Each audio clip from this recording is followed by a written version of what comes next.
जेवढा मेकअपचा सेटअप करायला वेळ लागत नाही तेवढा पॅकअप करायला लागतो. इथे लुक्स बघू शकता तुम्ही आणि आता रिव्ह्यू ऐका. आणि खरंच माझा मेकअप छान केलाय सायलीने. आता मी मेकअप चेंज केलाय. इकडे लुक बघू शकता हिचा. अजून आणि सुद्धा तसाच तशाच माझा तसंच लुक आहे. तुम्हाला फोटो एडिटिंग करून पाठवते.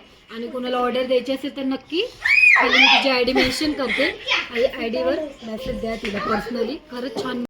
तर इथे तिला खूप मेकअप आवडलेला आणि दुसरीला सुद्धा खूप छान मेकअप झालेला खरंच. आणि आम्ही गर्वाने सांगू शकते की मी जो मेकअप करते तो लॉंग लास्टिंग राहतो. 12 तासाच्या वर आरामात मेकअप राहतो. तुम्ही उन्हामध्ये जावा, थंडीत जावा, कशातही जावा, मेकअप जसाचा तसाच राहतो आणि एकदम नॅचरल असतो. भडक वगैरे माझे मेकअप अजिबात नसतात. तुम्ही माझ्या पेजवर बघू शकता. आणि येस गाईज, त्याच्यानंतर आम्ही ओला केली, मेट्रो स्टेशनला आलो. तिथे खूपच टायर्डनेस झालेला म्हणून थोडंसं ड्रिंक्स घेतल्या, म्हणजे फ्रुटी वगैरे स्प्राईट ते पिलो. आणि त्याच्यानंतर मी सिव्हिल कोर्टला उतरले, ती पुढे गेली.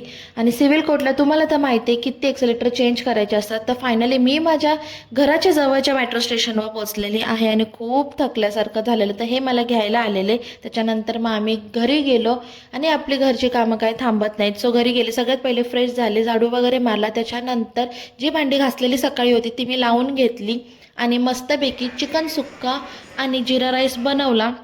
सो बाहेर जरी कितीही काम केलं तरीसुद्धा आपल्याला घरची कामं काही चुकत नाहीत. सो आपली ही सुद्धा कर्तव्य आहेत आणि ती सुद्धा दोन्ही व्यवस्थित ॲडजस्ट करू शकते लेडीज एक.